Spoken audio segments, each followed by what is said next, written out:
My stepmother took everything to cover her daughter's mystery pregnancy, somehow linked to my father. Can you believe that? In the name of family, my 63-year-old dad, Harold, didn't think twice before throwing me out of my own home. And why? Because he believes I've become the problem standing in the way of his golden child, Emma.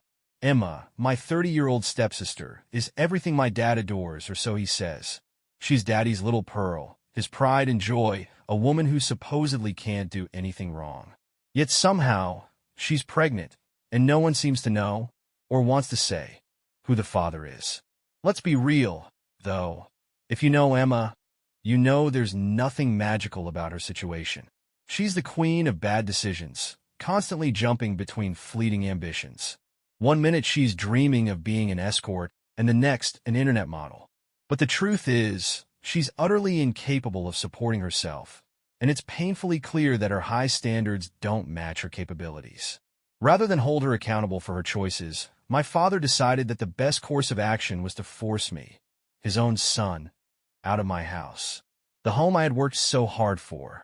The home I earned through years of sweat, sacrifice, and relentless determination.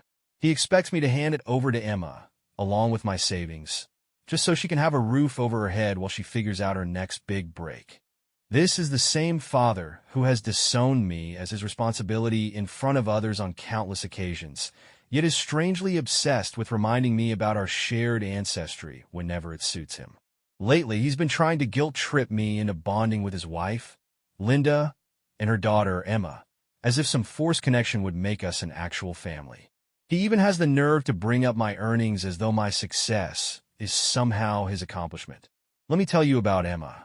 She's 6 years younger than I am, and has somehow convinced my dad she's the epitome of grace and ambition. But in reality, she's nothing more than an escort who dabbled in internet modeling before giving up when it didn't pan out. Harold, being as oblivious as ever, refuses to see the truth.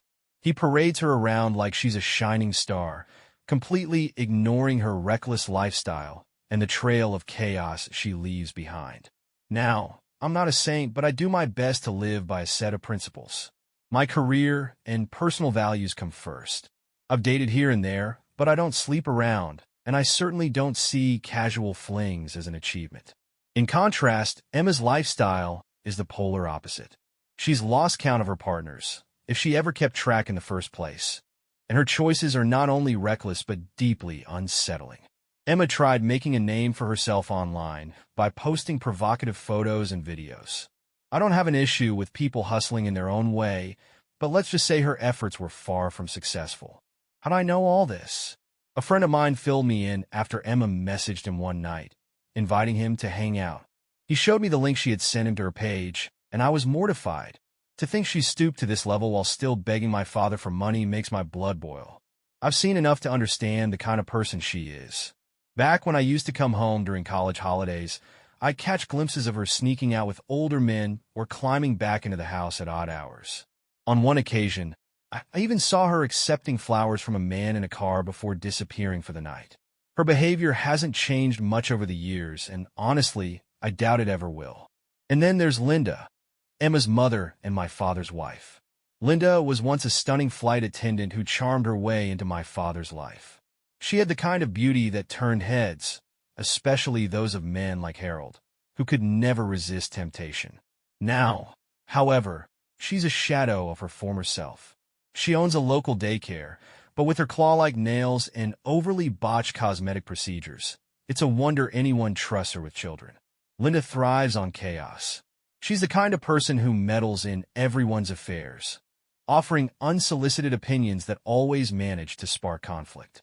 Her fake smile and plastic demeanor make her about as genuine as a knockoff handbag. But the worst part? She's the one who planted the seeds of division between my father and me. She never wanted to raise a child that wasn't her own, and I believe she's the reason Harold shipped me off to boarding school when I was just 8 years old. Now let's talk about Harold, the man at the center of it all.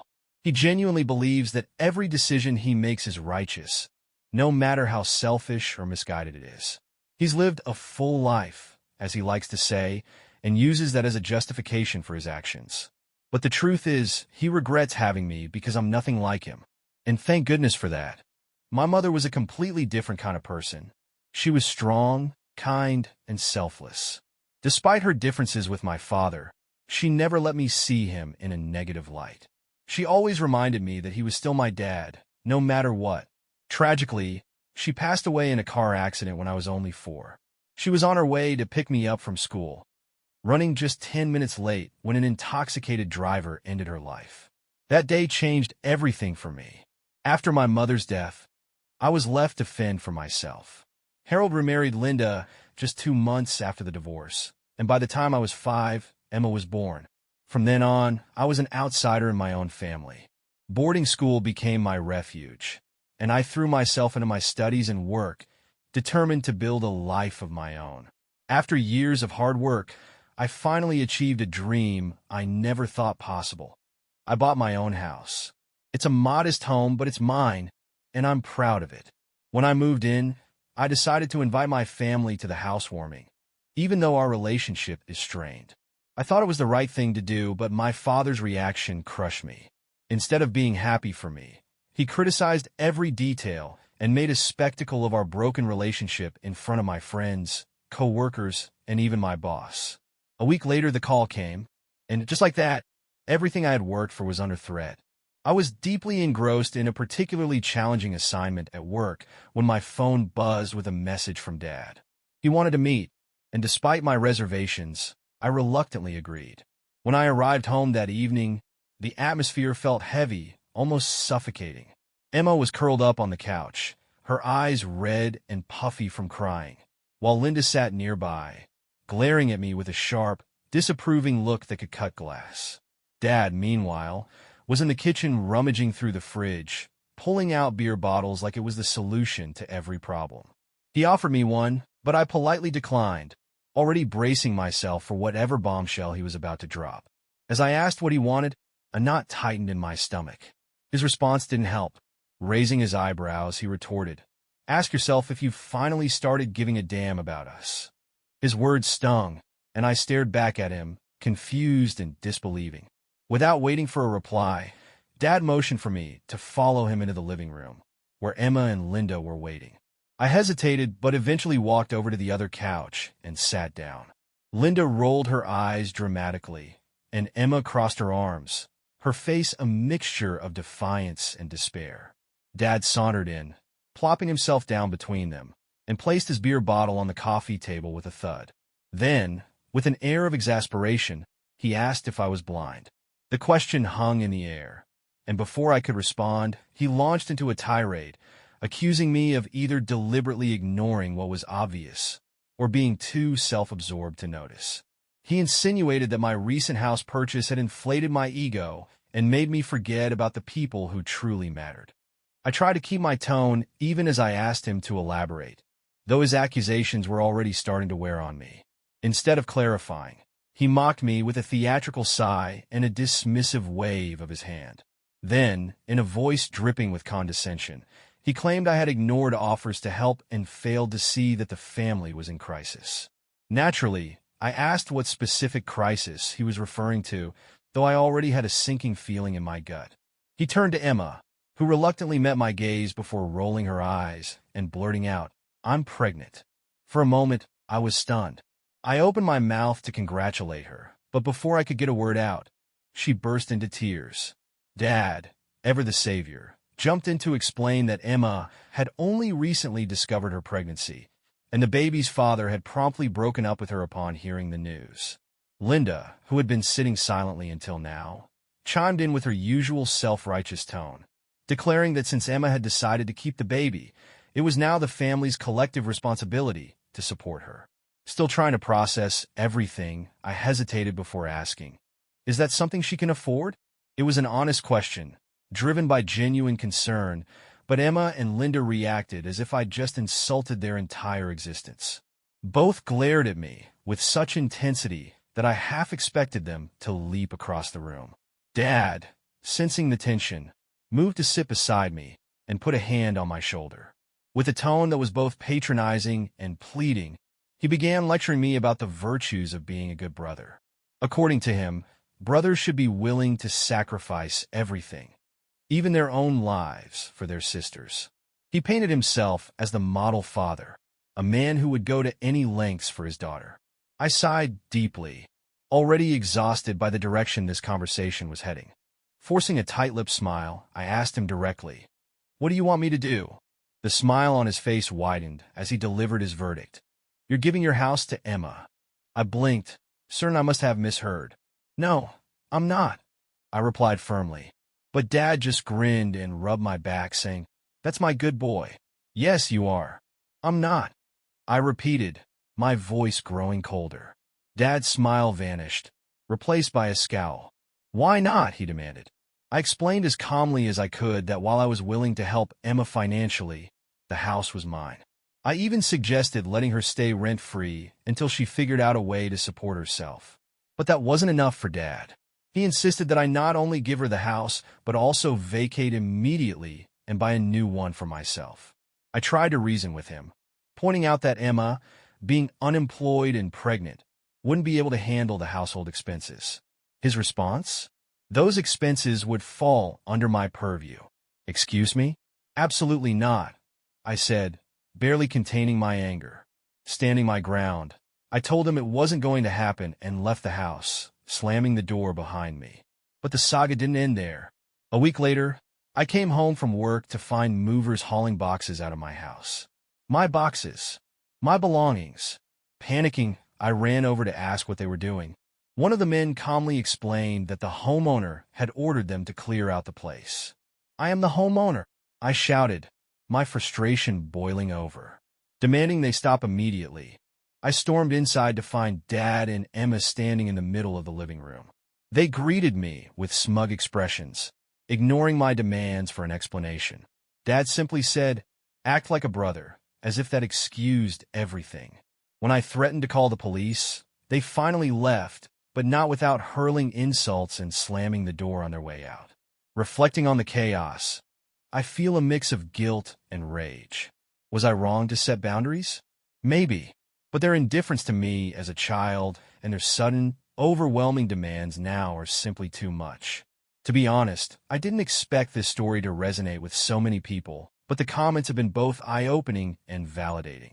Despite everything, Emma reached out to me, wanted to talk. We met at a coffee shop, where she admitted that her relationship issues stem from her own commitment problems. It was a revealing conversation, though I'm still processing what it means for our family dynamics moving forward. Emma has been trying relentlessly to get in touch with the man she says is responsible for her current predicament. She's called, texted, and practically begged for a response, but all she's received is one cold reply.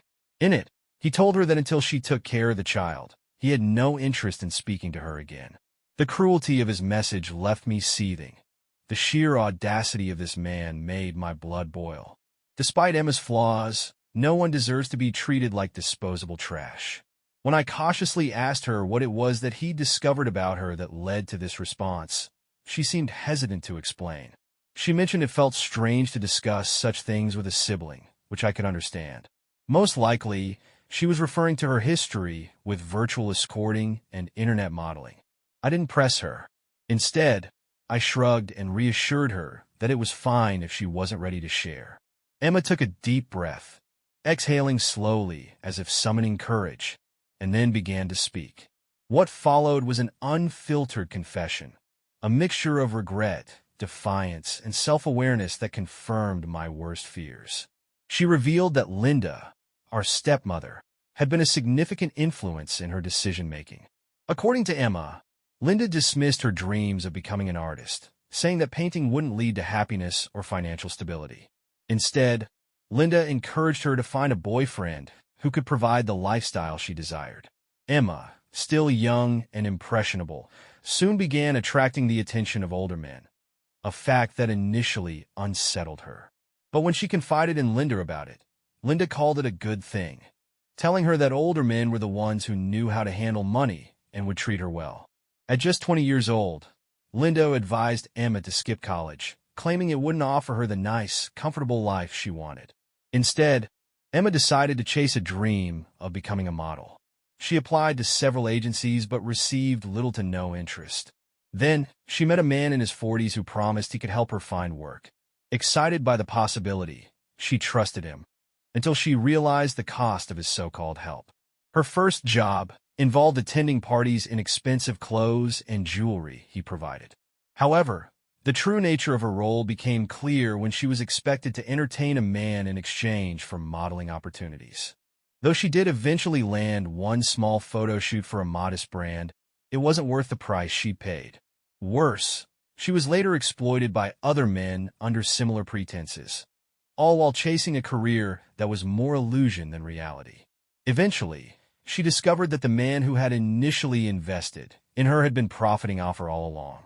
Afraid for her safety, she chose not to confront him, instead telling him she was content to work minimum-wage jobs and no longer wanted to pursue modeling. To her relief, he let her go without incident. Emma tried working as a waitress in bars after that, but Linda made her feel inferior for taking on menial jobs.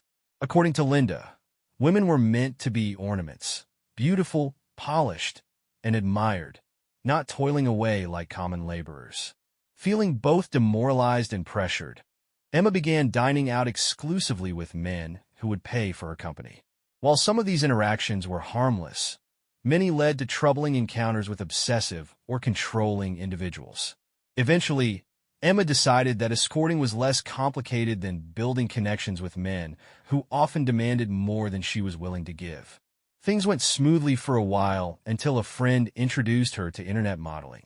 Emma tried to make it work, but lacked the technical skills for editing and production.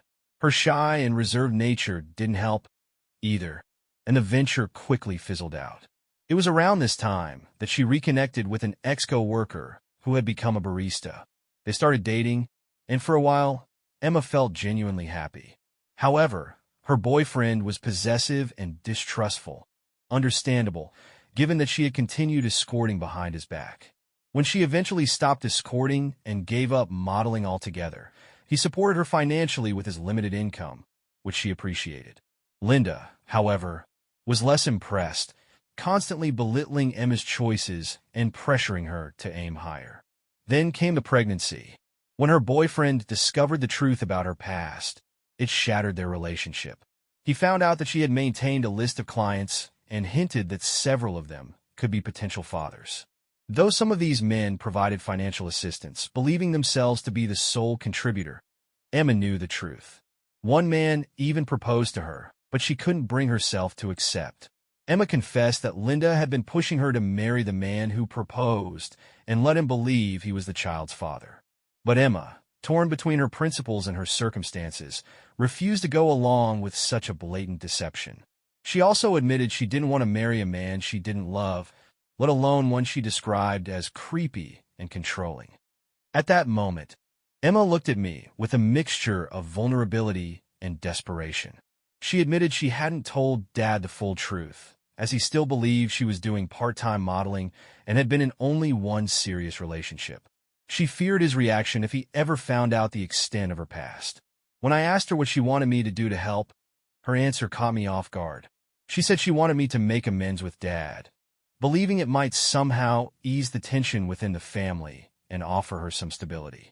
Her request hung in the air, leaving me unsure of how to respond. Emma's next move caught me off guard. She suggested that I comply with Dad's request, give up my house temporarily, and go out for a while. Her idea was that I could return once tensions had eased. She even offered to contribute financially to the household as a gesture of goodwill. While her proposal sounded vaguely reasonable on the surface, it felt like a thinly veiled attempt to guilt me into submission. I politely refused, explaining that while I was willing to make a small financial contribution to support her, I couldn't give up my home. It was my sanctuary and the result of years of hard work. At this, Emma's tone shifted sharply. She accused me of being self-centered, claiming that I cared only about myself and never considered the needs of others. Her words stung, especially when she brought up how she had opened up her entire life to me, yet I'd shown no appreciation or understanding in return. She went further, saying that Dad was right about me, that I should have been placed in an orphanage instead of being adopted when I needed a home. The comment hit like a sucker punch, leaving me stunned. Before I could formulate a response, she stood up abruptly and stormed off, her words still echoing in my mind. Was I really being selfish? Or was this just another attempt to manipulate me into giving up more than I could afford to lose? That night, I reflected on her version of events, questioning her motives and whether her account of things justified her demands. Did she truly believe what she was saying, or was she simply trying to twist my arm? A week later, things took another turn. Dad called me, asking to meet at a bar. Curiosity got the better of me, and I agreed. When I arrived, we settled at the counter, and he immediately brought up my finances. He mentioned that he knew how much I earned and how I could easily afford another property in a few years. When I asked why it mattered, he shrugged, dismissing my protest with a vague statement about how I didn't yet have a family to worry about. Then, he made his case. Emma needed a safe and stable home to raise her child, and my house was the perfect solution. I reminded him that Emma had been living with him and Linda all this time without issue. What's changed? I asked. I also pointed out that it would be impractical for Emma to live alone in a house, especially while pregnant. She would need care and support, which was easier to provide in their home. That's when Dad blindsided me again. He calmly announced that he, Linda, and Emma would all move into my house together. For a moment, I was too shocked to respond. The audacity of the suggestion left me speechless. Before I could formulate a response, a sarcastic laugh broke the tension. The bartender had been listening in and couldn't help but interject. Dad turned to him, visibly offended, and demanded to know what was so funny. The bartender smirked and said, "Emma." My pupils dilated in recognition as he added, "She uses people and tosses them aside." My father's face turned crimson as he asked who the man was referring to, and the bartender clarified, "I was her boyfriend." The air in the room thickened as the bartender began recounting his story. Dad, fists clenched, demanded to know why he would start a family he couldn't support. The man raised his hands in mock surrender and said that the family wasn't his responsibility, nor was he willing to raise a child that wasn't his own. Then came the bombshell. The bartender revealed he'd had a vasectomy the previous year, making it impossible for him to father any children. He added that Emma had lied about her whereabouts, sneaking off with other men and maintaining an online modeling profile. The final straw, he said, was when Emma admitted she'd been unfaithful throughout their relationship and insisted the baby couldn't possibly be his. I sat frozen, watching the emotions play out on my father's face. Shock, disappointment, and finally rage. The bartender ended his tale with a dismissive shrug, stating that Emma owed him time, money, honesty, and above all, love. He added that no parent would be proud of a child like her, whether Dad knew the full story or not. Dad bit his lip, stood from his stool, and left without a word. Later that night, he sent me a terse text saying he had to pick Linda up from her yoga session. The very next day, Emma showed up at my door, tears streaming down her face. She accused me of being the cause of everything that had gone wrong. I ushered her inside, trying to calm her down, and assured her I hadn't told Dad anything. I explained that Dad and I had gone to a pub where we'd run into her ex-boyfriend. That's how he'd found out the truth. Emma's sobs softened as she admitted Dad had confronted her after coming home from the bar. He'd expressed his anger and disappointment, saying he never imagined she would resort to such behavior. He advised her to find a decent man and start turning her life around, but also warned her that her chances of meeting a respectable partner were slim at this stage. As she vented, Emma mentioned that Linda had remained unusually silent during Dad's lecture about loyalty and good women. Emma interpreted this as another layer of judgment and broke down again, saying Linda's hypocrisy made it impossible to discuss certain topics. I hugged her and tried to console her as best I could. She apologized for assuming I'd been the one to expose her secrets and left shortly afterward. Before she walked out the door, she mentioned that Dad had asked her to stay home and focus on being a better mother.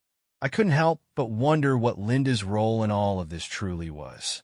Days later, I received another call from Dad. This time, he sounded almost defeated. He acknowledged that I had been firm in my refusal to give up my home, but said he had hoped I'd reconsider. I told him I had decided to support Emma in raising her child in other ways. I offered to provide her with a room and cover the cost of diapers and basic necessities, with the condition that she start working as soon as possible. To my surprise, Dad didn't argue. Instead, he let out a long sigh and began to speak. I despised the sight of my father as he slumped onto the couch, his face a mixture of regret and self-pity. I couldn't hold back any longer. I asked him why he thought he deserved my forgiveness, even if everything he said about my mother and their relationship was true. His response made my stomach turn. He admitted that my mother, too, had detested him. He said it with such certainty, as though it absolved him of his actions. I interrupted him swiftly, telling him that Mom had never once said anything of the sort to me. On the contrary, she used to tell me that my father loved and cared for me. I explained that the only reason I had ever felt dissatisfied with Dad was because of the way he treated me, not because of anything Mom had said. She had only ever spoken about him with kindness, despite everything. He rubbed his eyes and let out a weary sigh, saying that he hated himself for many reasons. He confessed that when he and Mom got together, they hadn't known each other long enough to be certain they were the right fit.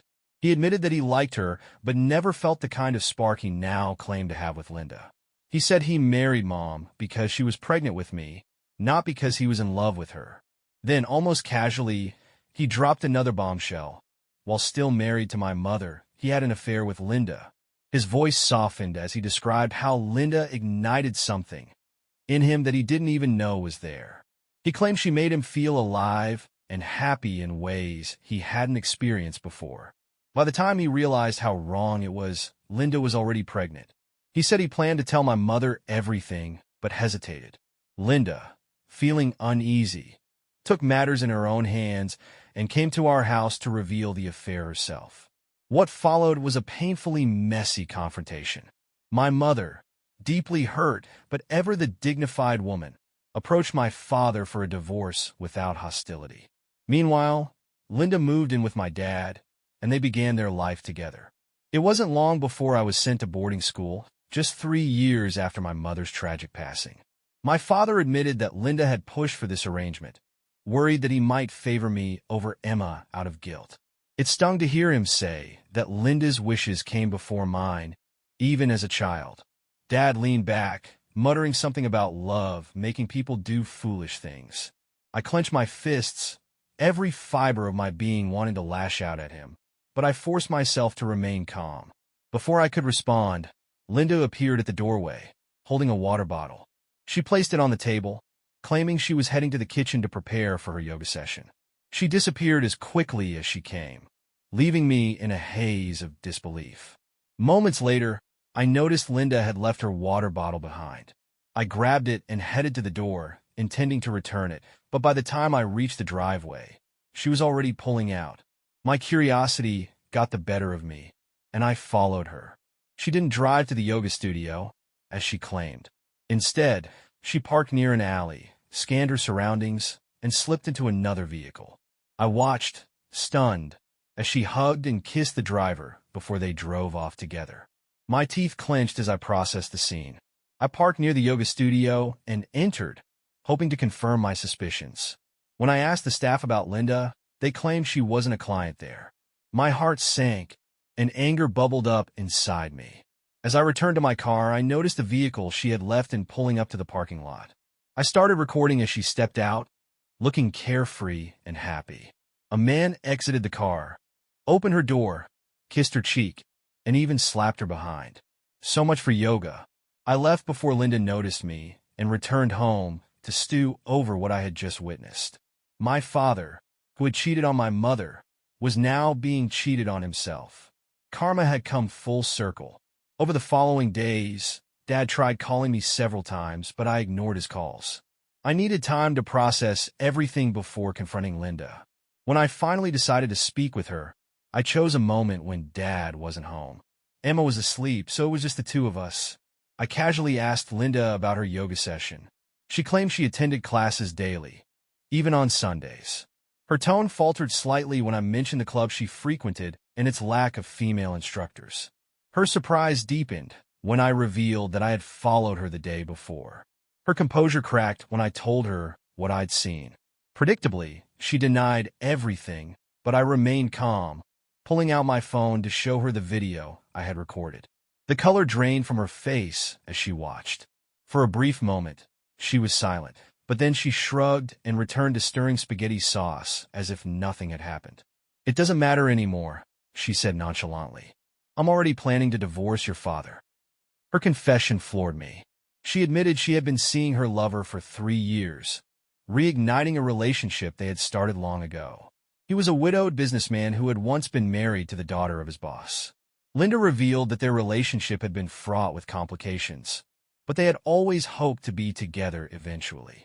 When Linda became pregnant with Emma, she saw my father as her best option for stability and support. She had manipulated him into leaving my mother, all the while intending to resume her relationship with her lover when it was safe. Her casual betrayal disgusted me. I was stunned when Emma walked into the kitchen, rubbing her eyes. She overheard part of our conversation and confronted Linda. "He's always been my father," she said, her voice trembling. "I don't care about blood." Dad returned shortly after, and Emma relayed everything she had overheard. His face was a mixture of anger and devastation as he told Linda and Emma to leave the house within 2 days. The divorce proceedings began almost immediately. Emma and Linda moved into a shelter, rejected by the very people they had relied on. Dad has since apologized to me repeatedly, begging me to help him find a therapist. Linda, meanwhile, has tried to convince me to delete the incriminating footage of her affair, even bringing up Emma's pregnancy as a reason to let it all go. As for me, I'm torn. Should I turn in the footage or delete it? While I decide, I'm grateful for the support and advice from all of you. It's comforting to know that I'm not alone in this mess.